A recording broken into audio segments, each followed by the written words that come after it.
오늘 함께 나눌 하나님의 말씀은 누가복음 21장 24절부터 38절까지의 말씀인데, 지난 시간에 이어서 우리가 승리를 가져오는 그 순종의 습관에 대해서 계속 이어서 나누도록 하겠습니다. 지난 시간에 순종의 습관 중에서 특별히 기도의 습관에 대해서 우리가 함께 나눴는데, 그것을 오늘 이제 예수님의 그 기도의 삶을 우리가 보면서 어떻게 우리가 나아가야 되는지를 우리가 함께 나누기 원합니다. 누가복음 21장 24절부터 38절까지 함께 읽겠습니다. 그들이 칼날에 죽임을 당하며 모든 이방에 사로잡혀 가겠고 예루살렘은 이방인의 때가 차기까지 이방인들에게 밟히리라. 1월 성신에는 징조가 있겠고 땅에서는 민족들이 바다와 파도의 성난 소리로 인하여 혼란한 중에 공고하리라. 사람들이 세상에 임할 일을 생각하고 무서워함으로 기절하리니 이는 하늘의 권능들이 흔들리겠습니다. 그때 사람들이 인자가 구름을 타고 능력과 큰 영광으로 오는 것을 보리라. 이런 일이 되기를 시작하거든 일어나 머리를 들라. 너희 속량이 가까웠느니라 하시더라. 이에 비유로 이르시되 무화과 나무와 모든 나무를 보라. 싹이 나면 너희가 보고 여름이 가까운 줄을 자연히 아나니 이와 같이 너희가 이런 일이 일어나는 것을 보거든 하나님의 나라가 가까이 온 줄을 알라. 내가 진실로 너에게 말하노니 이 세대가 지나가기 전에 모든 일이 다 이루어지리라. 천지는 없어지겠으나 내 말은 없어지지 아니하리라.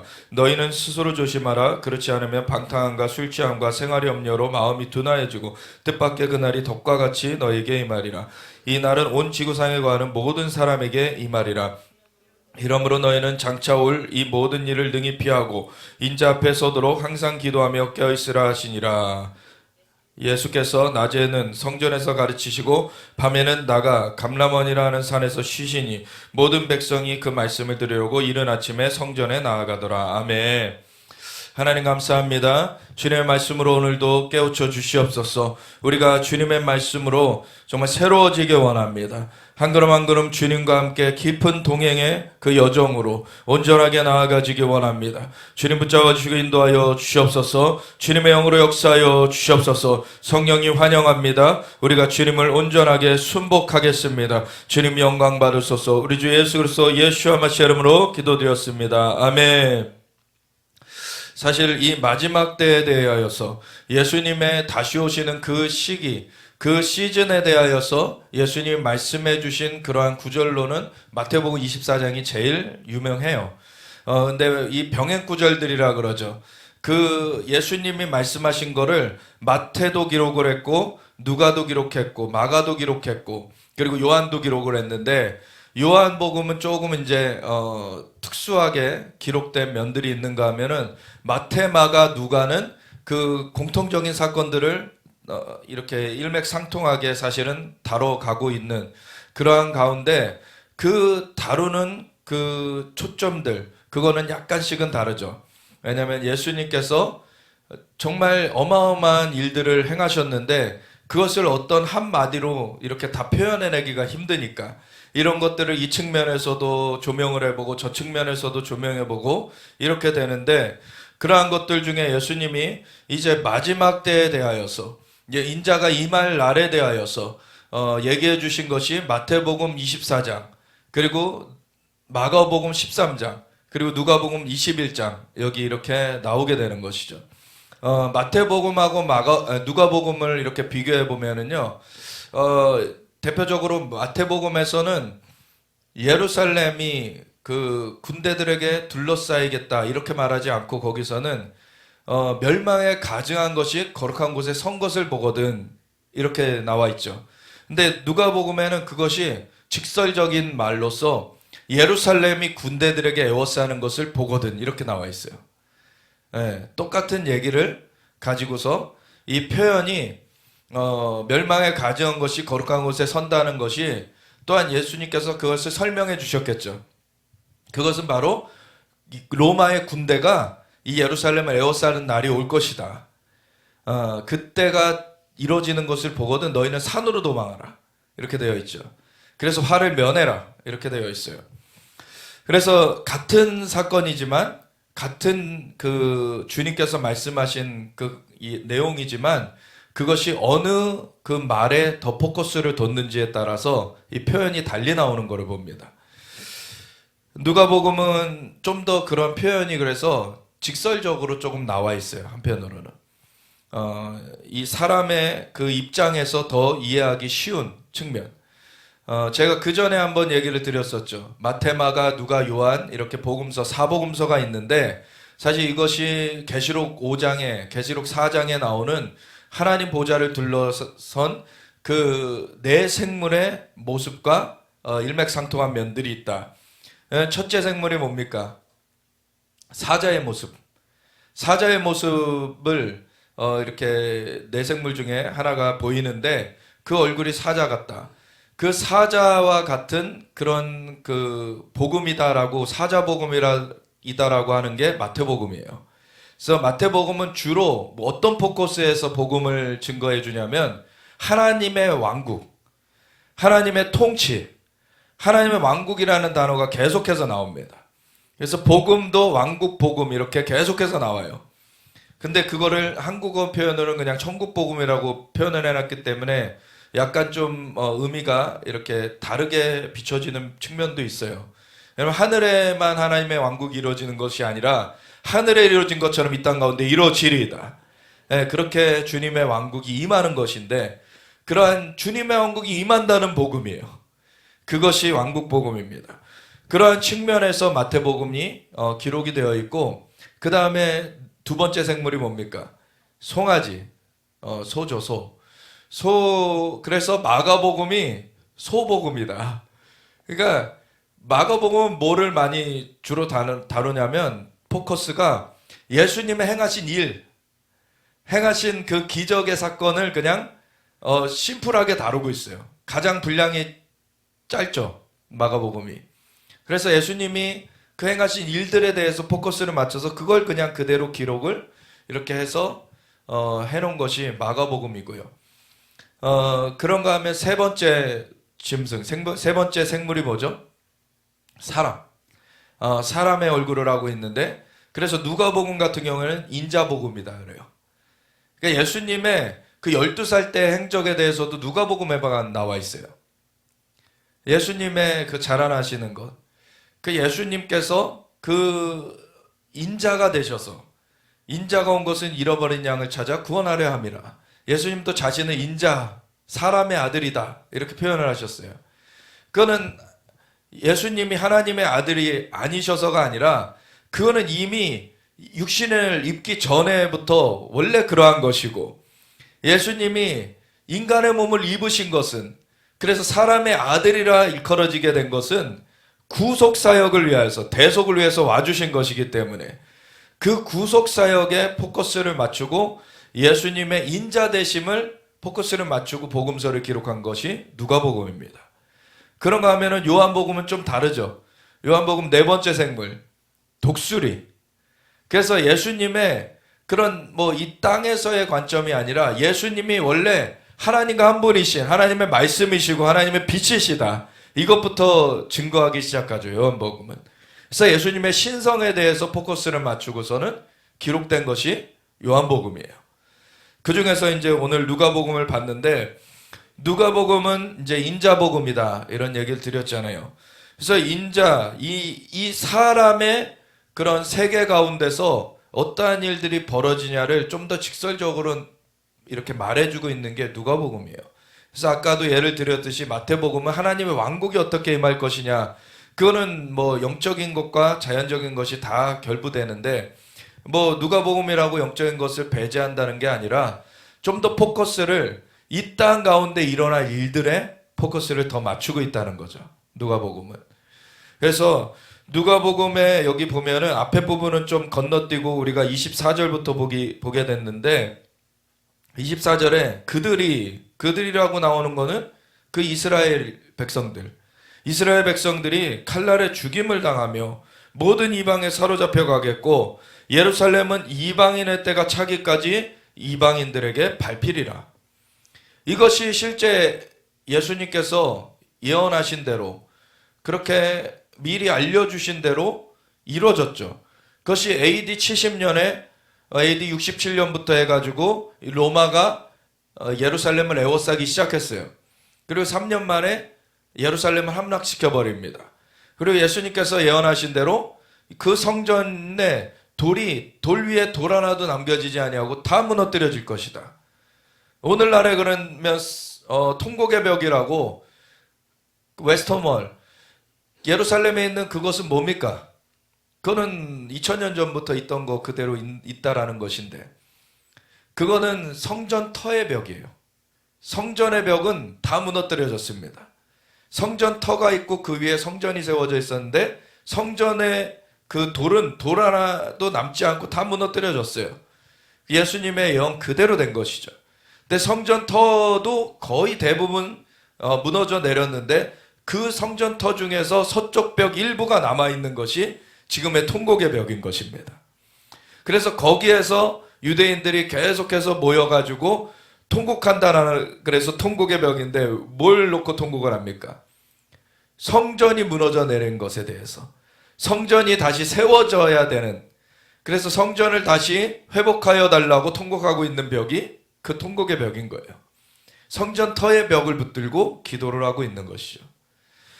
그래서 그러한 그 장소가 있는데, 예수님이 말씀하신 대로 성전이 돌 위에 돌 하나도 남겨지지 아니하고 다 무너뜨려졌고 성전터도 거의 다 무너뜨려졌고, 사실 예루살렘 성이 쑥대밭이 됐어요. 사실 AD 70년에 로마의 군대가 예루살렘을 함락시키면서, 그래서 많은 사람들이 그때 이미 흩어졌습니다. 그리고 그때를 보거든 이미 이 제자들에게, 믿는 자들에게는 미리 경고해 주신 것이 그때 너희는 산으로 도망하라 그랬잖아요. 그래서 그때 믿는 사람들은 산으로 미리 도망한 거예요. 그러고서는 남아있던 유대인들 중에 많이 칼에 죽임을 당하고 그리고 흩어져 쫓겨나가고 그렇게 된 것인데, 그 이후부터 사실은 믿는 유대인들과 이 안 믿는 유대인들 가운데 골이 훨씬 깊어지게 됐죠. 이미 하나님께서 은혜를 주셔서 피할 길을 알려주신 거예요. 그런데 안 믿는 사람들은 그거를 거절하고서는, 사실 그것을 거부하고서는 그 화를 당한 것은 사실 본인의 책임이거든요. 근데 오히려 그 화를 면했던 그 그리스도인들, 믿는 사람들에게 책임을 전가한 거죠. 저희들은 비겁하게 자기네들만 도망갔다. 왜냐면은 뭐 그때 당시에 민족적인 어떤 감정으로는 뭐 로마에 대항해서 싸워야 되지 않았느냐 이런 얘기 할 수도 있겠죠. 근데 이미 로마에게 집합해질 것이 정해져 있던 상황이에요. 왜냐면 그 이스라엘에서 예수님을 믿는 제자들이 나왔지만 뭐 이방인이 대체하지 않았습니다. 처음 예수님을 따랐던 자들도 다 유대인들이에요. 그렇지만 그때 종교 지도자들, 그 유대 지도자들은 예수님을 거역했죠. 거절했죠. 그 지도자들이 어떻게 하느냐가 중요한 거예요. 지도자들이 거절하니까 그 이스라엘은 흩어지게 되는 일을 면할 수가 없게 됐어요. 예수님께서도 이 누가복음 19장에 보면은 예수님이 예루살렘 성에 입성하실 때 나귀를 타고서는 이제 그 감람산 중턱에서 예루살렘 성을 바라보시면서 어떻게 하십니까? 눈물을 흘리세요. 예루살렘아 예루살렘아 내가 너를 암탉이 새끼를 날개 아래 모은 것 같이 모리한 일이 몇 번이더냐. 그러나 너희가 원하지 아니하였도다. 안 믿는 사람들이 그렇게 예수님을 거부했어요. 그 모으려고 주님은 그 날개를 펼치셨는데 그것을 거절했어요. 너희가 평화에 대한 일을 알았더라면 좋았을 뻔하였거니와 너희 눈에 지금은 가려져 있느니라. 가려져 있는데 그러면서 또 한 말을 하세요. 너희가 환난을 당하는 것은 너희가 보살핌을 받는 날을 알지 못하기 때문이라. 그게 영어로는 원어를 그대로 잘 표현해주고 있는데 그 보살핌을 받는 날이 time of visitation이에요. 그러니까 주님이 직접 와주셔서 방문해 주셨잖아요. 주님의 방문의 때를 알지 못했기 때문에 너에게 화가 있다. 우리가 주님을 진짜 갈망하고 주님이 오실 때를 우리가 알아야 됩니다. 이것이 우리에게는 지금은 물론 재림의 때와 시기는 아무도 몰라요. 예수님의 재림의 때를 말하는 게 아니라 주님이 임재하시죠. 주님이 예배 가운데 임재하시고 주님께서 함께 하시는 그 역사가 있어요. 근데 어떤 사람들은 예배에 와서도 주님께 관심이 있는 것이 아니라 주님이 아니라 여전히 세상의 것들로 생각이 차 있고 여전히 예배 가운데 주님과의 만남이 안 돼. 그러면 주님은 지금 방문하고 계시는데 계속해서 방문의 때를 놓치게 되는 거예요. 그거는 주님이 은혜를 베풀지 않으시는 게 아닙니다. 그 각 사람이 은혜를 놓치게 되는 거죠. 주님의 은혜는 우리에게 펼쳐져 있어요. 아멘. 근데 예수님이 아예 육신을 입고 나타나셨던 그 이스라엘 땅에서 종교 지도자들이 수많은 기적들을 받고 예수님께서 진짜 하나님이 보내신 자가 아니면 할 수 없는 그런 증표들을 보여주셨는데 그것들을 거부하고서는 예수님을 거절했죠. 그래서 유대 지도자들이 그렇게 했을 때 이스라엘 나라는 흩어지게 됐어요. 예수님께서는 성전도 하나님을 예배하는 장소, 만민을 위해 기도하는 집이 되어져야 되는데 내 집은 만민이 기도하는 집이라 이 걸음을 받으리라 하였거늘 너희는 강도의 구려를 만들었다. 그래서 장사하는 소굴이 되어 있던 것, 그를 책망하셨고 채찍으로 내쫓으셨어요. 그리고 도리에 돌 하나도 남겨지지 아니하고 다 무너뜨려질 것이다. 왜냐하면 그렇게 껍데기만 있는 건 아무 의미가 없습니다. 주님과의 만남이 이루어져야지 그 생명이 있는 것인데 하나님과의 만남을 주시려고 성전을 세우게 하신 거였죠. 원래 모세의 성막도 내가 거기에 임하여서 너희를 만날 것이다. 이게 성막의 기능이에요.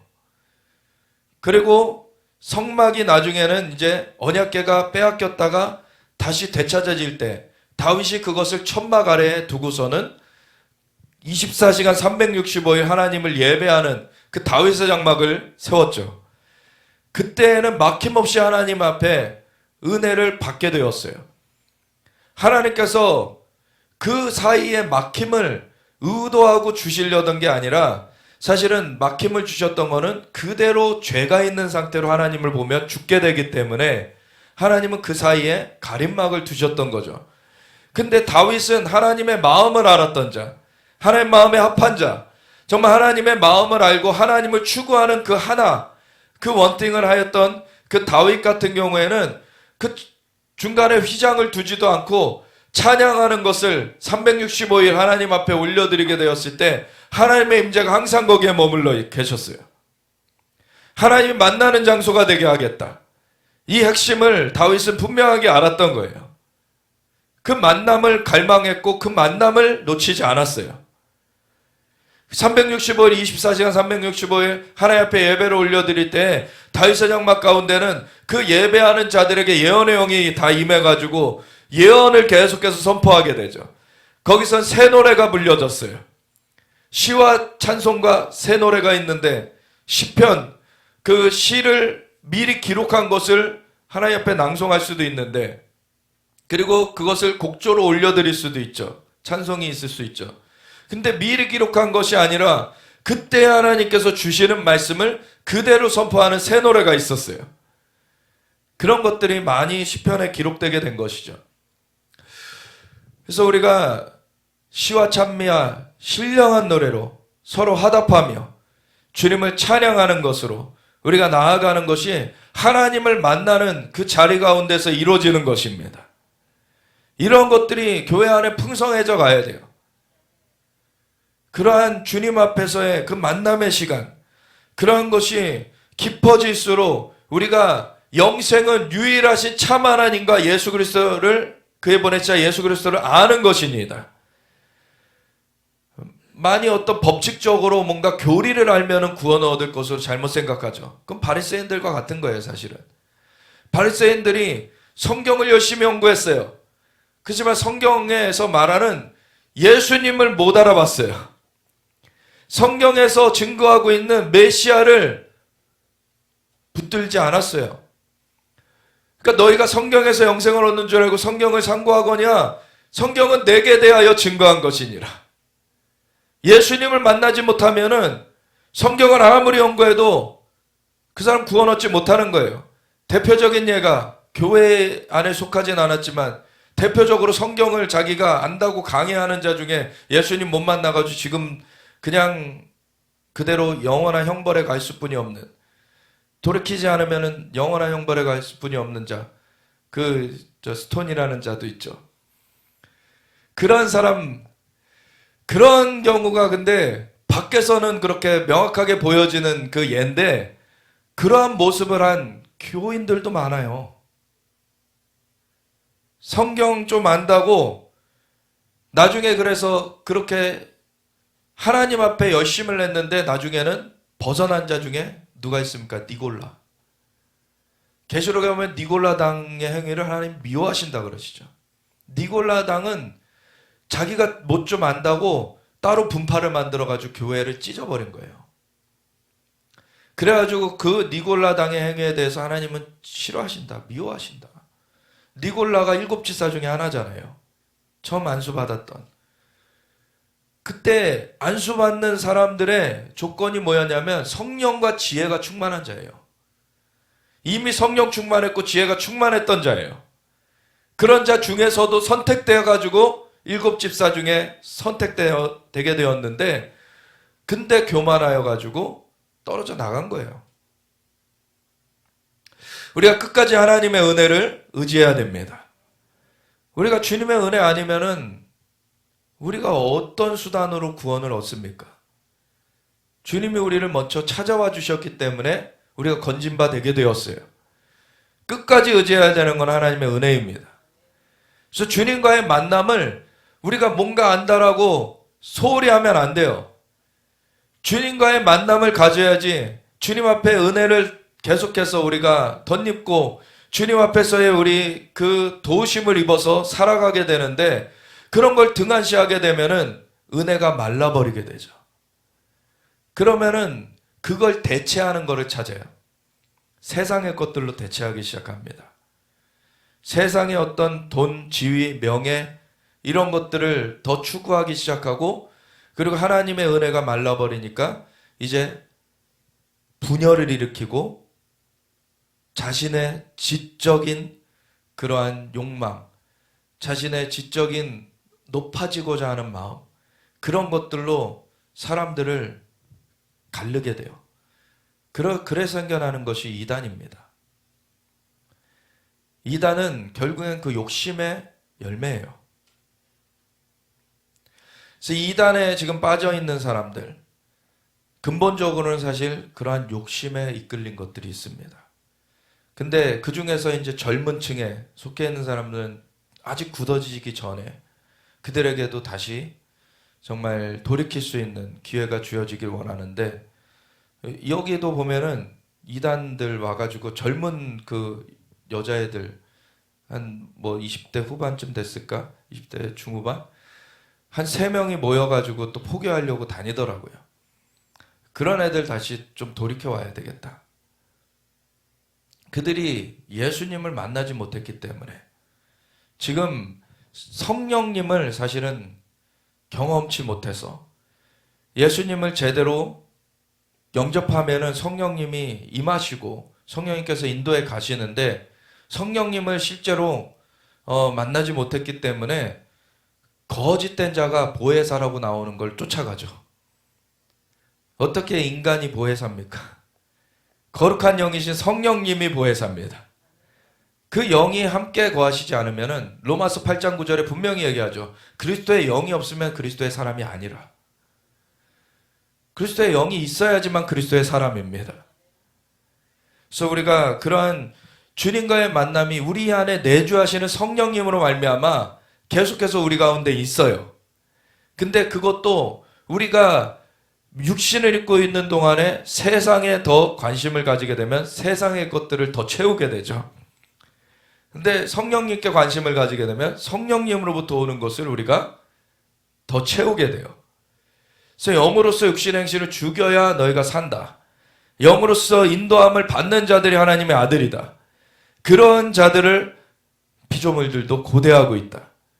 우리가 그렇게 주님의 영으로 인도하심을 받는 것을 위하여서 계속해서 주님 앞에 나아가야 돼요.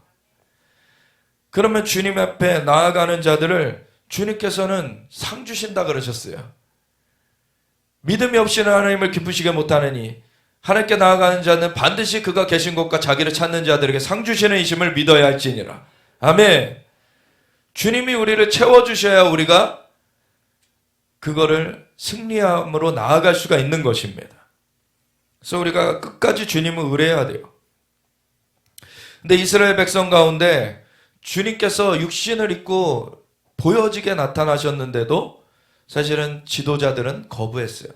그렇다고 그들이 끊겨졌고 이방인이 세워졌던 게 아니라 구루터기, 그들 가운데 처음 예수님의 제자들, 사도들, 선교사들, 순교자들은 다 유대인들 가운데 세워졌던 거예요. 그들에게서 복음을 듣고 이방에서 이제 믿는 자들이 일어나게 된 거죠. 그래서 이스라엘을 대할 때 우리가 두 측면을 같이 봐야 돼요. 그들의 덜어는 우둔하여졌던 것도 사실입니다. 그렇지만 그들이 다 끊어진 것이 아니라 그들 가운데 그루터기가 있었고 그들로 말미암아 우리가 은혜를 또한 입은 거예요. 그래서 너희가 영적으로 그들에게 빚진 자이거든 육적으로 그들에게 돕는 것이 마땅하다. 사도 바울이 그 얘기를 하죠. 그래서 우리가 그러한 그 이방인으로서 그러한 마음을 또한 가져야 되는데 하나님께서 그들 가운데 그 우둔하여졌던 자들, 그 무리, 그때 있었던 그 자들은 아니어도 그 계열 가운데서 이제 예수님의 다시 오심을 앞두고서 돌이켜 올 것이다. 그래서 온 이스라엘의 구원을 얻을 것이다. 아멘. 이스라엘의 종교 지도자들마저도 예수님을 알게 되는 날이 올 것입니다. 근데 여기 보면 뭐라고 나와 있어요? 24절. 누가복음 21장 24절에 보면 그들이 칼날에 죽임을 당하며 모든 이방에 사로잡혀 가는데 그게 언제까지냐면 예루살렘은 이방인의 때가 차기까지 이방인들에게 밟힐 것이다. 이방인의 때가 있고 마무리는 예루살렘이 회복될 것이라는 것을 여긴 내포하고 있는 것이죠. 이방인의 때가 차기까지는 예루살렘이 이방인에게 밟혀질 것인데 아직도 이방인에게 밟혀지고 있어요. 그렇지만 그걸 앞두고 사전 작업으로서 지금 무엇이 이루어져 가고 있습니까? 이스라엘이 나라로 재건되었어요. 그리고 6.1 전쟁으로 말미암아 예루살렘이 다시 탈환이 됐어요. 근데 예루살렘 성이 그래서 지금은 성전산만 빼놓고는 이스라엘 관할하에 들어왔어요. 성전산만 이제 돌이켜 오면은 완전히 예루살렘이 돌이켜 오게 되는 거예요. 그걸 막으려고 마귀가 안간힘을 쓰는 것입니다. 왜냐하면 거기가 예수님께서 통치하실 통치본부거든요. 이 땅에 만왕의 만주의 주로 예수님 다시 오십니다. 그러면 예루살렘에서 열방을 통치하실 거예요. 그걸 막아서려고 마귀가 안간힘을 쓰고 있습니다. 그래서 이슬람 사원을 세워놓고서는 그 자리를 안 내주려고 그 자리 좀만 유대인들이 올라가면은 막 봉기를 일으켜요. 얼마 전에도 나팔절, 이제 5783년 나팔절이 9월 25일 저녁부터였죠. 그 나팔절을 맞이해가지고 유대인들이 올라갔다가 봉기가 일어났어요. 그래가지고 계속 봉기가 일어나서 그 테러의 주범자를 찾기 위해서 이제 이스라엘 군인들이 이제 작전을 수행해가지고 테러 용의자를 잡으려고 했는데 못 잡고서는 그 테러 용의자가 또 다른 데 나타나가지고 또 테러를 하려던 거를 그때 사살을 했어요. 이런 것들이 이스라엘 가운데 있는 것은 영적인 이유입니다. 이스라엘은 영적인 일이 자연적으로 딱 보여지는 그 중심 지점이에요, 사실. 그래서 하나님께서 이스라엘을 그러한 영적인 시간표, 영적인 그러한 풍향계처럼 나타내고 계십니다. 이스라엘은 하늘과 땅이 합쳐져야 되는, 왜냐하면 예루살렘, 그 예루살렘이라고 원래는 안 써요. 원어는 예루살렘이에요. 원래 임이 끝에 붙으면요 복수형이거든요. 그러니까 예루살렘 도시 이름이 단수가 아닙니다. 예루살렘 복수형이에요. 이것의 의미는 뭐냐면 하늘의 예루살렘과 이 땅의 예루살렘이 합쳐지는 거예요. 이것이 그 도시가 그 중심이기 때문에 하늘의 예루살렘과 이 땅의 예루살렘이 합쳐져야 되기 때문에 예루살렘으로 불려지는 것입니다. 그러한 것이 이제 예루살렘의 그 부르심인데, 그 예루살렘이 지금 이방인의 때가 차기까지는 이방인들의 밟혀지는 것이, 그게 이방인의 때라는 것을 나타내고 있는 거예요. 이방인의 때. 그 이방인의 때라고 했을 때는 이방인들 가운데도 복음이 증거되어야 되는 것이고, 그래서 이방의 충만한 수가 차기까지는 그들의 더러는 우둔하여져 있지만, 그 이방인의 충만한 수가 차는 것과 함께 마무리는 온 이스라엘의 구원 얻으리라. 아멘. 마무리는 온 이스라엘의 구원 얻는 것을 끝날 것이다. 로마서 11장 25절 26절에 말하고 있는 것이죠. 그래서 이 예루살렘을 보면은, 그 더 넓게는 이스라엘을 보면은 하나님의 역사의 시간표가 보여지는 거예요. 이스라엘이 회복된 시대에 우리는 살고 있습니다. 이방인의 때가 차가고 있다는 거예요. 성전상까지 회복되잖아요. 진짜 마지막 중에 마지막까지 왔다는 것을 알아야 되는 거예요. 이방인의 때가 진짜 막바지에 왔다. 근데 그러한 예루살렘의 회복, 이스라엘 회복과 함께 나타나는 징조들이 1월 성신의 징조가 있겠고, 땅에서는 민족들이 바다와 파도의 성난 소리로 인하여 혼란한 중에 공고한 일들이 있어요. 오늘날에 지진이 역사적으로 계속 있어 왔지만, 요즘처럼 오늘날처럼 지금 빈번하게 여러 군데에서 지금 동시다발적으로 이루어져 가는 때가 사실 그 전에 없었습니다. 그리고 오늘날에는 무엇이 있어요? 바다와 파도의 성난 소리. 이거는 꼭 쓰나미를 얘기하는 것 같죠. 이거는 그냥 파도 소리 좀 난다고 얘기하는 것이 아니라, 거대한 지진으로 인해서 일본 대지진처럼 쓰나미가 닥치게 될 때 그 지진으로만 파괴되는 것이 아니라 완전 물에 수장돼 버리는 일이 돼버리는 것이죠. 이러한 일들이 막 곳곳에 일어나요. 왜냐하면 마지막 때에는 이 공중의 전쟁이 치열하게 벌어지죠. 삼층천 하나님의 나라가 있고요. 그래서 고린도후서에도 보면은 삼층천에 올라갔다고 사도 바울이 그러잖아요. 삼층천은 하나님의 보좌가 있는 그 하늘의 영역인데, 삼층천이 있으면 2층천도 있고 1층천도 있는 거예요. 1층천은 우리가 보는 자연적인 하늘이에요. 그럼 2층천은 뭘까요? 이 3층천과 1층천 사이에 있는 이 땅의 권세 영역이에요, 사실. 그게 원래는 아담과 하와에게 주어졌던 것. 너희는 생육하고 번성하고 땅에 충만하라. 자연적인 것만이 아니라 모든 땅을 정복하고 모든 생물을 다스려라. 이 통치의 권세를 사람에게 주셨었죠. 그 통치의 권세를 근데 하늘에서 하나님을 비겨보겠다고 그렇게 반역했던 루시퍼가 그렇게 쫓겨나고 나서 이 땅 가운데 비루하게 있다가 사실은 이 땅의 통치자로 세워놓은 인간을 꼬드겨가지고, 인간을 속여가지고 그거를 탈취해갔죠, 마귀가. 그래서 마귀가 이 세상 신이라고 불려지게 된 거예요. 공중의 권세 잡은 자. 그때 공중이라는 것이 2층천을 말하는 것입니다.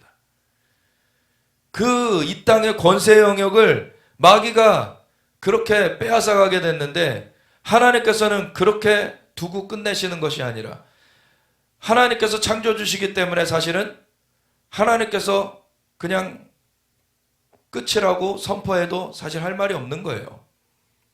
근데 하나님은 인간을 회복하시길 원하시고, 그래서 하나님의 아들, 그 여자가 아들을 낳으리니 그가 그 뱀의 머리를 깨트릴 것이다. 바로 그 범죄 직후에 말씀해 주신 거잖아요. 예수님이 오셨어요. 그래서 예수님께서 오신 것은, 하나님의 아들이 오신 것은 마귀의 일을 멸하려 하심이라. 그리고 예수님께서 마태복음 28장 18절에서 20절 승천하시기 전에 뭐라고 하십니까? 하늘과 땅의 권세를 다 내게 주셨으니 그러므로 너희는 가서 모든 족속으로 제자를 삼아 아버지 아들과 성령의 이름으로 침례를 베풀고 내가 너에게 분부한 모든 것을 가르쳐 지키게 하라. 볼지어다 내가 세상 끝날까지 너희와 항상 함께 있으리라. 아멘. 그것이 바로 예수님께서 십자가에 생명을 내어주심으로 말미암아 대속을 이루시고 부활하셔서 이제 마귀의 머리를 깨트리셨기 때문에, 그래서 하늘과 땅의 권세를 되찾아 오셨다는 거예요. 이 땅의 권세를 되찾아 오셨다는 것입니다. 그래가지고 너희를 가라라고 말하신 거예요. 그 권세 가운데서 나가라. 오직 성령이 너에게 마시면 너희가 권능을 받고, 이건 두나미스이긴 하지만 그 두나미스 능력만이 아니라 사실 권세와 능력을 말하는 것이죠. 그래서 하나님의 그 예수님께서 되찾아 오신 그 권세 가운데서 능력을 행하면서 나아가라는 거예요. 오직 성령이 말씀하면 너희가 권능을 받고 예루살렘과 온 유대와 사마리아 땅끝까지 이르러 내 증인이 되리라. 예수님이 만왕의 왕이십니다. 만주의 주이십니다. 이 땅을 다시 회복하시는 거예요. 그래서 예수님의 이름으로 나아갈 때 오늘도 예수 그 이름 부르는 것에 대해서 찬양했잖아요. 우리가 그 이름을 부를 때 마귀의 권세는 깨트려지고 이 땅이 회복되어져 가는 것입니다. 예수의 이름으로 돌이켜오는 거예요. 사람을 돌이켜오고 땅을 돌이켜오는 것이에요. 그래서 그러한 것을 하도록 우리에게 주님의 은혜를 베풀어 주신 것입니다. 그래서 그러한 그 이층천의 싸움이 마지막 주님 다시 오심을 앞두고 더 치열해져요. 그래서 이 땅에서는 옛날 고대형들을 다시 불러일으키고 아주 그 악의 군대를 다 불러 모으려고 지금 온갖 그 바알과 아세라의 제사장들과 같이 그렇게 활동하는 일들이 바로 낙태와 동성애 이런 것들을 통하여서 악의 영들을 다 불러 올리고 있는 거예요, 지금. 이것에 맞설 수 있는 것은 하나님의 영으로만, 하나님의 영으로 우리가 맞설 수 있는 것입니다. 내 안에 계신 분이 세상에 있는 자보다 크십니다. 그 성령님을 의지하는 자들, 성령님의 인도하심을 따르는 자들이 하나님의 아들들이고 그 자들을 피조물들이 고대하고 있어요. 그 자들로 말미암아 그 주는 그리스도시요 살아계신 하나님의 아들이시니다 그 고백의 반석 위에 교회를 세우리니 음부의 권세가 음부의 문이 견디지 못할 것이다. 우리가 음부의 문을 깨트리면서 가는 거예요. 근데 오늘날 크리스천들이 그러한 야성을 갖고 있느냐, 그걸 보면은 참 안타까운 상황이에요. 근데 우리가 그 속임수에 넘어가면 안 되는 것입니다. 뭐 코로나나 이런 것로 막 묶어두려고 했어요. 그때 진짜 믿음이 사실은 증명된 교회가 있고 믿음이 없음이 증명된 교회가 있어요. 우리가 하나님을 믿으면요, 이런 질병 따위에 사실은 굴하지 말아야 되는 것입니다. 오히려 질병을 점령해야 돼요. 잔지 레이크라고 미국 분이신데 남아공에 가서 사역을 하셨던 분인데 남아공에 역병이 돌았어요. 아주 걸리면은 그냥 치사율이 어마어마한 그러한 역병이 돌아가지고 이제 이 역병이 도는 곳에 이분을 가지 못하도록 거기에 의료진들이나 이렇게 막는 거예요. 이 잔지 레이크가 근데 그러면 나한테 하는 실험을 해봐라. 그 병을 내 손에다 올려놓고 현미경으로 관찰을 해봐라. 그래서 관찰을 해본 거예요. 근데 손에 올려놓은 그 병균이 그대로 죽어버리는 거죠. 아멘. 우리가 이렇게 돼야 되는 것입니다. 우리가 아직은 그렇게 안 될 수도 있어요. 그렇지만 우리가 그런 것으로 방향을 잡고 가야 되는 거예요. 우리가 질병에 굴하면 안 되는 것입니다. 앞으로 코로나보다 더한 것이 와요. 그때 세상에서는 그거를 예방할 수단도 치료할 수단도 없게 됩니다. 그럴 때 그것을 치료할 수 있는 길은 교회만이 그것을 나타낼 수가 있어요. 아멘. 우리가 주님을 믿는다는 것. 이 마지막 때에는 더 치열한 싸움이 벌어지는데 우리가 어느 진영에 속하든 한 곳에 속하게 될 수뿐이 없어요, 사실. 그러면 하나님께 속하여 있지 않으면 마귀에 속하게 될 수뿐이 없게 되는 것입니다. 그래서 마지막에는 많은 사람이 믿음을 정말 잃고서 마귀에게 그냥 사로잡히는 사람들도 있게 돼요. 그게 배교라는 것이죠. 믿음을 잃어버린 거예요. 우리가 주님을 믿는다는 것, 우리는 목숨까지도 넘어서는 것입니다. 여러분, 하나님이 창조주시고 하나님이 생명을 부여한 분이신데 하나님을 믿을 때에는 죽은 자도 살아나게 되는 거예요. 우리 죽을 몸도 다시 살리시는 것입니다. 우리가 주님께 모든 소망을 둬야 되는 거예요. 이스라엘이 그러한 마지막 때의 사인을 나타내고 있는데 예루살렘은 이방인의 때가 차기까지 이방인들에 밟히는데 그러한 가운데 회복이 이루어지는 그러한 예루살렘이 이제 회복되는 그 일 가운데 엄청난 충돌이 생겨나기 때문에 이 땅 가운데는 아주 요동이 치는 거예요. 이 자연계가 막 진동을 하게 되는 거예요. 계시록 8장에 보면은 나팔이 불려져요. 이제 7 나팔이 불려질 때 7 나팔 중에 첫 번째 나팔이 불려지면 무슨 일이 일어납니까? 땅의 3분의 1이 파괴가 돼요. 두 번째 나팔이 불려지면 바다의 3분의 1이 파괴가 돼요. 그리고 세 번째 나팔이 불려지면 강과 물샘의 3분의 1이 파괴가 돼요. 네 번째 나팔이 불려지면 해와 달과 별, 그 공중의 3분의 1이 파괴가 돼요. 이게 자연계를 다루는 걸로 나타나 있지만 자연계, 이 땅에서 보면은 자연계의 변화지만 이것이 영적으로는 뭐냐면 이 공중의 전쟁인 거예요. 공중의 전쟁이 이루어지면서 3분의 1의 그 반역계 세력들이 공중에서 떨궈지는 거예요, 이제. 그러면은 5번째 나팔이 불려지면 무슨 일이 일어납니까? 하늘에서 떨어진 별 하나가 있어요. 사탄까지도 떨어지는 것입니다. 공중에서. 그래서 계시록 12장 7절에 보면은 이제 용이 하늘에서 떨어진다라고 되어 있죠. 용과 그의 사자들이 미가엘과 그의 사자들과 더불어 싸우나 이기지 못하여 다시 하늘에서 있을 것을 얻지 못한 거로 땅으로 내어 쫓긴지라. 그때가 오는 것입니다. 그러면 그 이후에 이 땅에서는 많은 또 핍박도 있겠고 그렇지만 그거를 지나서 예수님께서 임하시는 그날을 맞이하게 됩니다. 아멘. 우리가 주님 앞에 우리가 어떠한 시대 가운데 살고 있는지를 알아야 되고 다른 때보다도 더 우리는 깨어서 기도해야 되는 거예요. 주님과의 만남을 더 찾아야 되는 거예요. 주님만이 해답이십니다. 주님께 나아가지 않으면 어디서 해답을 찾을 수가 없어요. 세상은 요동치게 되어 있습니다. 진동할 만한 모든 것들이 진동되게 됩니다. 그리고 하박국서 2장에도 그렇고 히브리서 12장에도 그렇고 다시 한번 땅만 아니라 하늘까지도 진동하시리라. 그게 바로 공중의 완전한 진동이 이루어지는 거예요. 그러면은 그거는 땅의 통치의 영역이기 때문에 이 땅에 엄청난 진동으로 또 보여지게 됩니다. 그러한 시대를 우리가 살아가야 되는 거예요. 그럴 때 우리가 흔들리지 아니한 나라를 받았은지 우리가 경건함과 두려움으로 기쁘게 하나님을 섬기는 우리 주님의 사람으로 나아가기 원합니다.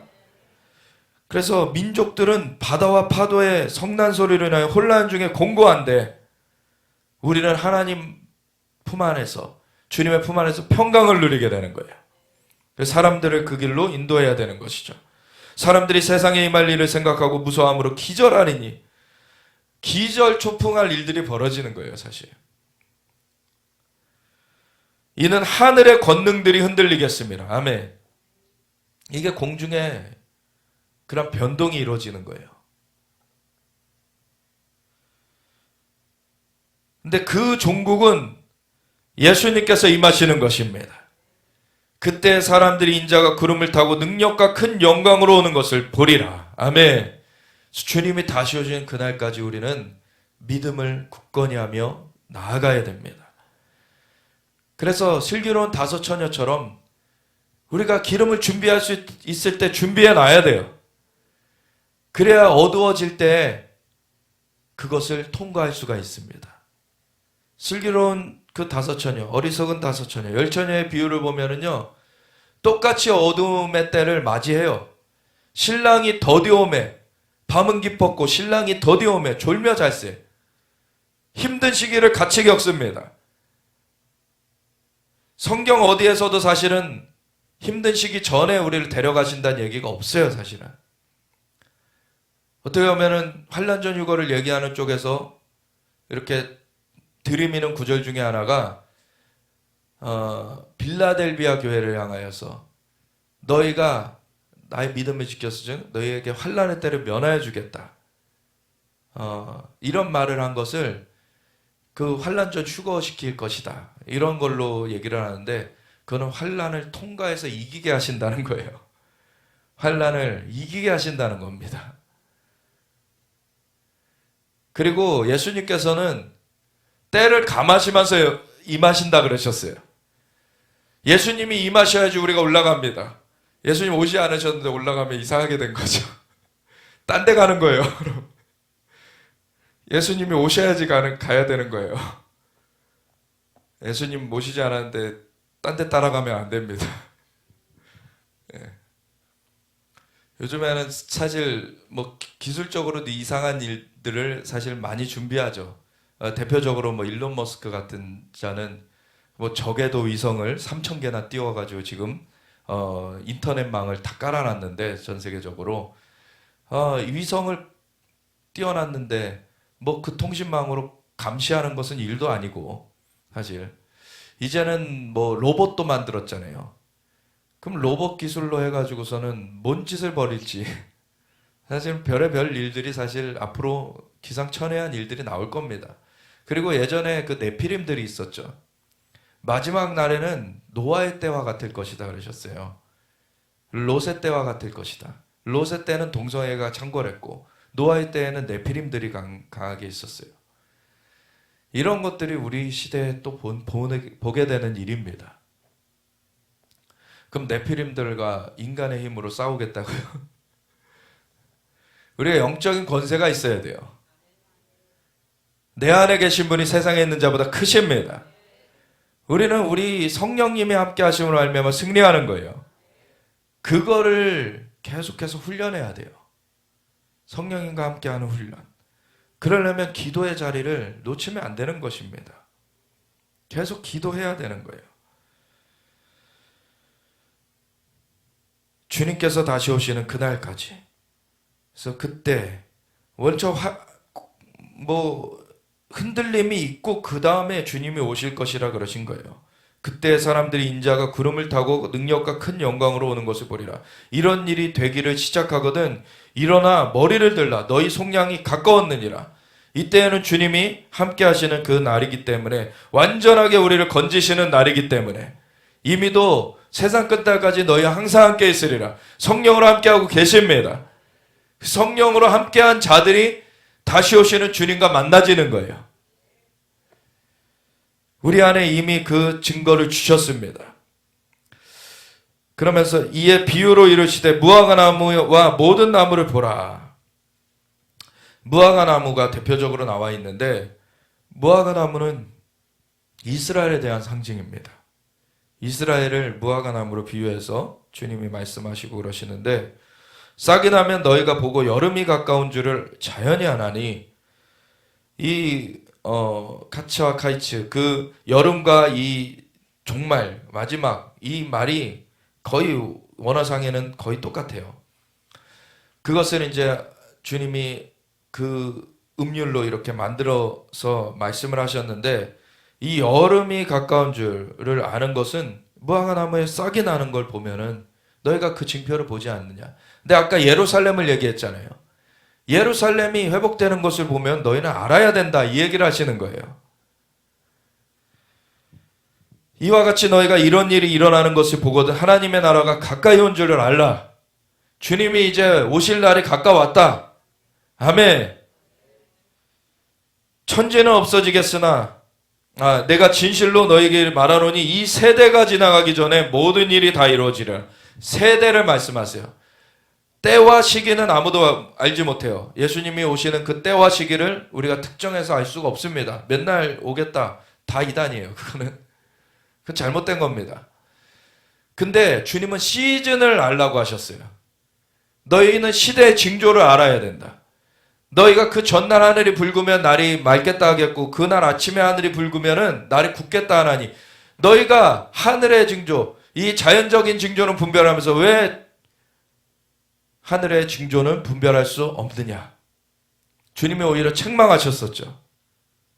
우리가 그 징조를 알라고 하시는 거예요. 예루살렘 회복되고 있는데 너희가 아직도 마지막 때 된 줄을 모르느냐. 주님이 이렇게 오늘날에 물어보시겠죠. 너희가 아직도 그걸 모르느냐. 자다가 깰 때가 되었으니 만물의 마지막이 가까움이라. 우리가 진짜 마지막 중에서도 마지막으로 가고 있어요. 지금 그 시즌이 있다라는 거는 알아야 돼요. 주님이 다시 오시는 그 날과 때를 특정하는 것은 잘못된 것입니다. 그런 사람들은 언젠가 그 유튜브 중에서 그 어떤 분이 2020년인가 19년인가 휴거된다고 막 올려놓은 거예요. 거기가 뭐 계시록을 막 자료도 굉장히 잘 만들어가지고 잘 가르친다고 많은 구독자가 있었던 채널인데, 보니까 어느 날 맨날 몇 년도에 그 특정 절기에 막 이렇게 휴거된다. 근데 그때 지났거든요. 그 영상만 삭제하고 그대로 활동해요. 사람들이 분별을 못해요, 이런 거를. 때와 시기를 말하는 것은 틀린 것입니다. 예수님은 근데 마지막 때에 7년의 기간이 있을 것을 말씀하셨고, 계시록에 전 3년 반이 있고 후 3년 반이 있어요. 근데 후 3년 반이라 일컬어지는 것은 다른 표현으로 나온 게 아니라 용이 짐승에게 42달 동안 일할 권세를 준다, 이렇게 돼 있어요. 그러니까 용이 짐승에게 42달 동안, 그게 3년 반이거든요. 42달 동안 일할 권세를 준다고 해가지고 예수님께서 그걸 보장해 주셔야 됩니까? 아니죠.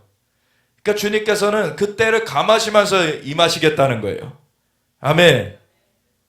그 때를 감하시면서 임하십니다. 그러니까 그 날과 때는 몰라요. 근데 우리가 어떠한 시즌에 들어갔느냐는 계시록을 보면은 표지들이 있어요. 그 시즌 가운데. 두 증인이 이제 활동을 한다. 예루살렘 성전에서. 그러면 전 3년만 들어간 거예요. 그렇죠. 두 증인이 죽임을 당한다. 그럼 후 3년만 들어간 거예요. 너무 쉽지 않습니까? 근데 왜 이렇게 얼토당토하는 말에 자꾸 넘어가고 말이 안 되는 그런 소식을 자꾸 따라가고 그럽니까? 성경에 우리 주님께서 명확한 표지들을 알려주셨어요. 여기도 보면 예루살렘이 회복되는 게 표지다. 천지는 없어지겠으나 내 말은 없어지지 아니하리라. 아멘. 주님의 말씀이 영원히 섭니다. 주님 말씀대로 행하세요. 그러니까 주님의 말씀을 알아야 되고, 그 말씀이 영이요 생명으로서 우리 가운데 심겨져야 돼요. 그래야지 우리가 주님께 순복하면서 순종하면서 우리가 생명 가운데 살아갈 수 있게 되는 것입니다. 성경을 지식적으로만 접하고서 이러니 저러니 재단해버리면 여전히 자신이 주인된 삶이에요. 하나님께 주권을 올려드리지 않은 것입니다. 주님의 인도하심을 받을 수 있어야 되는 것이죠. 너희는 스스로 조심하라. 그렇지 않으면 방탕함과 술 취함과 생활의 염려로. 왜냐하면 이 세상에 마귀의 그 악한 물결도 거세게 닥치게 돼 있어요. 오늘날에 얼마나 문란해져 가고 있습니까? 동성애가 얼마나 창궐해져 가고 있습니까? 얼마나 낙태를 자신들의 권리라고 그 생명을 죽이는 것에 대해서 거리낌 없이 해가고 있습니까? 많은 불법한 일들이, 그래서 예수님께서 말씀하시기를 마태복음 24장 13절에 불법의 행함으로 사랑이 식어지리라. 근데 사랑을 끝까지 유지할 수 있는 것은 주님 앞에 주님의 영으로 붙들린 자들이에요. 주님의 공급이 계속되고 있거든요. 그것만이 승리할 수 있는 길입니다. 그러나 끝까지 견디는 자는 구원을 얻으리라. 그래서 우리가 끝까지 나아갈 수 있으려면 슬기로운 다섯 처녀처럼 성령의 기름을 채워가야 돼요. 그래서 스스로 조심하라는 거예요. 세상에 지금 그렇게 아이고 여기 편하네, 여기 그냥 자유롭네라는 그 말이 굉장한 미혹이 될 수 있습니다. 오늘날 자유를 말하면서 방종을, 불법을 이렇게 자행해 가고 있죠. 성을 결정하는 것도 자기들의 자유라는 거예요. 자유의 범주가 있습니다. 자유는 질서 안에서 누리는 거예요. 하나님이 창조 질서를 남자와 여자를 만들어서 둘이 결합되게 만들어 놓으셨는데 그걸 벗어난 자유는 없는 것입니다. 하나님이 생명을 주셨는데 생명을 죽일 자유는 없는 것입니다. 하나님 앞에서 생명을 누릴 수 있는 우리의 자유가 있어요. 그리고 우리가 남자와 여자가 정말 한 가정을 꾸릴 수 있는 자유가 있어요. 그게 은혜 안에서 누리는 자유입니다. 그 질서를 넘어가서 자유라는 것은 존재하지 않는 거예요. 그건 거역인 것입니다. 그건 불법인 것입니다. 그건 마귀의 작품이에요. 그래서 세상의 방탕함, 술 취함, 생활의 염려도 조심해야 되는 거예요. 왜냐하면 마음이 둔하여진다는 거예요. 그런 걸로. 하나님의 영의 인도하심을 우리가 놓치게 된다는 거예요. 뜻밖의 그날이 덕과 같이 너에게 말이라. 그러면은 주님의 영과 신호가 단절된 상태에서 어리석은 다섯 처녀처럼 슬퍼하며 이를 갈게 되는 그러한 일이 있게 되는 거예요. 그래서 이날은 온 지구상에 거하는 모든 사람에게 임하는데 이러므로 너희는 장차 올 이 모든 일을 능히 피하고, 예수님께서 직접 이거 모든 사람에게 임한다. 누구는 예외다 이렇지 않으셨죠. 모든 사람에게 임한다. 그리고 이 제자들에게 얘기를 했는데 그 주님의 그 직계 제자들, 직접 주님께 가르침을 받은 그러한 직계 제자들한테도 이런 말씀을 하실 정도면 그들은 예외가 안 되는데 우리가 예외될 거라고 생각하면은 말이 안 되는 거죠. 모든 사람에게 임한다. 이러므로 너희는 장차 올 이 모든 일을 능히 피하고, 여기서 피하라는 것이 휴거를 얘기하는 게 아니에요. 이거를 이기도록 하라는 거예요. 능히 피하고 인자 앞에 서도록 항상 기도하며 깨어있으라. 기도하고 깨어있어서 준비된 자들에게는 이걸 넉넉히 이기게 하시는 것입니다. 그래서 예수께서 낮에는 성전에서 가르치시고 밤에 나가 감라원이라는 산에서 쉬시니 모든 백성이 그 말씀을 들으려고 이른 아침에 성전에 나아가더라. 주님의 말씀을 듣고 기도하며 순종하고. 우리에게 사실은 신앙생활이 이 주님과의 관계가 깊어져 가야 되는 거예요. 우리가 몇 가지 주님께서 기도하신 내용을 보고서 오늘 마무리할 텐데,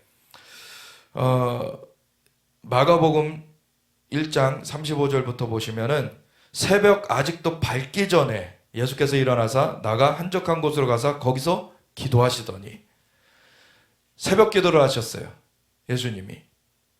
그리고 또 누가복음 5장 12절부터 보시면 예수께서 한 동네에 계실 때 온몸에 나병 들린 사람이 있어 예수를 보고 엎드려 구하여 이르되 주여 원하시면 나를 깨끗하게 하실 수 있나이다 하니 예수께서 손을 내밀어 그에게 대시며 이르시되 내가 원하노니 깨끗함을 받으라 하신데 나병이 곧 떠나니라. 계속해서 이 치유의 기적 여러 가지가 일어났죠.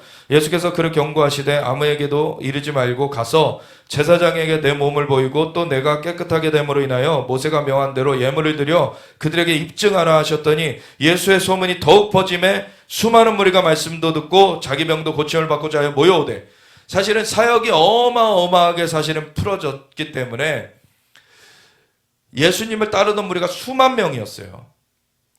그렇게 조그만 무리가 따른 게 아니었습니다. 오병이어의 기적 때 장정만 5,000명 먹었다 그랬죠. 그때 여인들과 아이들까지 하면 10,000명이 넘게 있었던 거예요. 결혼한 남자를 말하는 그 단어였기 때문에 그게. 그 외에도 수만 명이 주님을 따랐던 거예요. 그러면은 돌봐야 되는 사람들이 어마어마하잖아요, 사실은.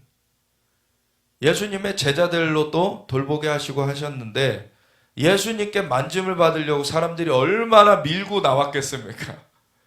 얼마나 밀고 나왔겠어요. 얼마나 그러면은 사실은 소위 치이는 그런 환경일 수 있죠. 굉장히 많은 굉장한 부담이 되는 업무의 과중함에 예수님께서 시달리셨을 그런 상황인데, 그 뒤에 보시면 16절에 예수는 물러가서 한적한 곳에서 기도하시니라. 절대 기도 시간을 놓치지 않으셨어요. 우리가 어떤 걸로 바쁘던지 간에, 심지어는 이렇게 예수님께서 병자 고치고 예수님 하나님의 그 영광을 나타내는 사역들을 하시는 가운데서도 기도 시간을 안 놓치셨어요. 근데 세상의 일들 갖고 기도 시간 놓치겠다? 그게 예외적인 일이 될까요? 안 되는 거예요. 누가복음 9장 28절부터 보시면 변화산 사건이 나타나죠. 변화산 갔다가 내려오셨는데 무슨 일이 일어납니까? 37절부터 보면 이튿날 산에서 내려오시니 큰 무리가 맞을세 무리 중에 한 사람이 소리질러 이르되 선생님 청컨대 내 아들을 돌보아 주옵소서. 이는 내 외아들이니이다. 귀신이 그를 잡아 갑자기 부르짖게 하고 경련을 일으켜 거품을 흘리게 하며 몹시 상하게 하고야 겨우 떠나가나이다. 당신의 제자들에게 내쫓아 주기를 구하였으나 그들이 능히 못하더이다. 제자들이 사실은 12제자 중에서 야고보, 요한, 베드로 3명만 변화산에 데리고 올라갔고 9제자는 남아있었어요. 9제자 중에 아무도 못해요. 예수님께 이제 간청했죠. 그랬더니 예수께서 대답하여 이르시되 믿음이 없고 패역한 세대요. 이 믿음이 없는 이 상황. 내가 얼마나 너희와 함께 있으며 너에게 참으리요 내 아들을 이리로 데리고 오라 하시니 올 때 귀신이 그를 거꾸러뜨리고 심한 경련을 일으키게 하는지라. 예수께서 더러운 귀신을 꾸짖으시고 아이를 낳게 하사 그 아버지에게 주시니 사람들이 다 하나님의 위엄에 놀라니라. 아멘. 예수님은 완전하게 그 하나님의 권위를 행사하시는 거였고 제자들은 그거를 옆에서 보고 배웠고, 그리고 둘씩 짝지어서 파송될 때에는 모든 귀신을 제어하며 모든 병을 낫게 하는 권능을 주셔서 내보내셨다 그랬어요. 그런데도 제자들이 못하는 그러한 일이 여기서 맞닥뜨려지게 됐는데, 그것이 믿음이 없는 것에 대해서 우선은 얘기를 하셨고, 여기 누가복음에는 믿음에 대해서 얘기를 하셔요. 그들이 다 그 행하시는 모든 일을 놀랍게 여길세 예수께서 제자들에게 이르시되 이 말을 너희 귀에 담아두라. 인자가 장차 사람의 손에 넘겨지리라. 이렇게 하면서 여기는 그냥 다음 얘기로 넘어가는데 이 똑같은 얘기를 어디서 또 합니까? 마가복음 9장 14절부터 27절을 보시면 17절에 예수께서 대답하여 이르시되 믿음이 없고 패역한 세대여. 똑같이 얘기하시죠. 내가 얼마나 너희와 함께 있으며 얼마나 너희에게 참으려. 이제는 이렇게 가르쳐줬으면 니네가 믿음을 가지고 행해야 되는데 왜 그 믿음대로 안 하느냐, 믿음을 갖지 못하느냐. 그러면서 그를 이리로 데려오라 그렇게 말씀하시고서는 꾸짖으실 때 나가는데, 우리 주님께서 19절에 이어서 이렇게 얘기하시죠.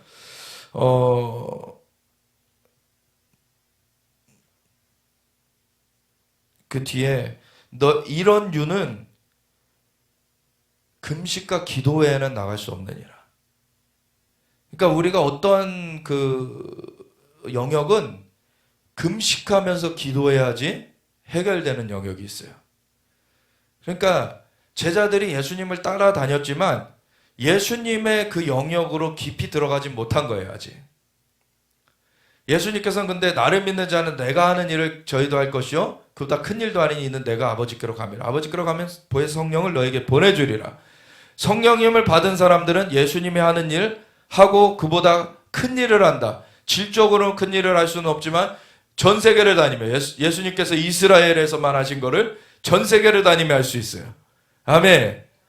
그래서 우리에게 그러한 놀라운 은혜로 우리를 부르셨는데 그 역사하신 가운데서 이 믿음을 가져야 되고, 어떠한 것은 그 믿음으로써 우리가 서기 위해서는 금식하면서 기도해야 되는 것들이 있어요. 우리의 그 육신의 연약함으로 그러한 것이 돌파되지 않고 있는 영역들이 있어요. 그런 거는 금식하면서 기도해야지만 돌파가 되는 것입니다. 아멘. 그래서 그거를 금식하면서 하는 그러한 일이 또 필요한 그러한 일이 있게 되는 것이죠. 누가복음 6장 12에서 19절에 보면은 이때 예수께서 기도하시러 산으로 가서 밤이 새도록 하나님께 기도하시고 밝음에 그 제자들을 부르사 그 중에서 12를 택하여 사도라 칭하셨으니, 중요한 어떤 그 사도들, 진짜 주님 곁에 계속 함께 해야 될 자들은 밤을 새면서 기도하셔서 그들을 세우셨어요. 우리가 진짜 기도의 경중을 얼마로 가져가느냐가 하나님의 일을 얼마나 경험할 것이냐예요. 우리의 삶 가운데 무시로 정말 성령 안에서 기도하는 것이 필요하고, 그리고 집중하여서 시간을 정해놓고 기도하고, 그리고 어떤 때는 금식하면서 기도하고, 어떤 때는 철야를 하면서 기도하고, 새벽 기도를 또 기본적으로 하는 그러한 가운데 이러한 것들이 우리의 믿음을 굳건하게 붙들어주며 주님과 함께하는 것이 풍성해지게 하는 거예요. 그래서 우리 한 절 보고 오늘 마무리할 텐데, 마태복음 22장 34절부터 보시면은 우리가 기도할 때 사실 그냥 능력만 구하는 기도가 아니라 예수님을 자신을 구하는 기도, 그 성령님과의 그 만남을 우리가 누리는 기도, 정말 하나님을 알아가는 기도가 되어야 됩니다. 그래서 주님께서 율법에 대해서 첫 번째는 내 마음을 다하고 목숨을 다하고 뜻을 다하여 주 너희 하나님을 사랑하라 하셨으니 이것이 크고 첫째 되는 계명이요. 둘째도 그와 같으니 내 이웃을 내 자신같이 사랑하라 하셨으니 이 두 계명이 온 율법과 선지자의 강령이니라. 아멘. 주님의 사랑으로 우리가 정말 충만하여지도록 하나님을 알아가는 그것이 우리 가운데, 주님을 사랑하면 주님을 더 알고 싶게 돼 있어요. 그러면 우리가 주님을, 영생은 유일하신 참 하나님과 그의 보내사 예수 그리스도를 아는 것이니이다. 그 영원한 생명의 충만함을 누리게 되는 것입니다. 우리가 주님을 사랑하고 주님을 알는 것으로 우리가 기도의 그 분량이 쌓여져 가야 되는 것이고, 우리가 또한 그것만이 아니라 우리의 이웃을 우리의 몸과 같이 사랑하는 것. 우리가 피조 세계 가운데 우리가 우리 자신과 우리의 주변도 사랑하지 않는데 주님의 그 사랑의 하나님의 통치를 어떻게 풀어내겠습니까? 우리가 주님을 더 깊이 알아가면서 주님의 사랑을 흘려보낼 수 있는 진짜 그러한 통로가 되어지기를 기도함으로 하나님 앞에 그냥 뭐 이거 다 주세요, 저거 주세요, 그런 정욕대로 쓰려고 잘못 구하는 그것 가운데 응답이 없는 그러한 기도만 계속하고 있을 수 있습니다. 근데 주님을 구할 때, 주님을 더 알기 원한다 구할 때 주님이 기뻐하시는 기도예요. 주님 안에 모든 것이 있습니다. 주님을 알기 원합니다. 주님의 뜻을 알길 원합니다. 우리가 우리의 뜻을 주님께 관철시키는 것이 아니라 하나님의 뜻을 우리 가운데 알게 하여 주세요. 그것이 최고의 것입니다. 우리에게 온전한 것입니다. 우리가 그래서 기도할 때 하나님과 하나님의 뜻을 구합니다. 너희는 먼저 그의 나라와 의를 구하라. 그리하면 이 모든 것을 너에게 더해 주시리라. 성령 안에서 의와 평강과 희락을 주님이 하나님의 나라가 임한 것이라 하셨어요. 성령의 역사하심, 성령님이 우리와 함께하고 계십니다. 그 나라가 우리 안에 충만해지도록, 우리 안에 그 뜻이 온전히 의가 이루어지도록 하나님 주님의 그 영광을 나타내는 자들이 되어지기 원합니다. 주님을 더 깊이 알게 하여 주시옵소서. 주님의 마음을 알게 하여 주시옵소서. 우리가 주여 외치며 같이 기도하며 나아가겠습니다. 주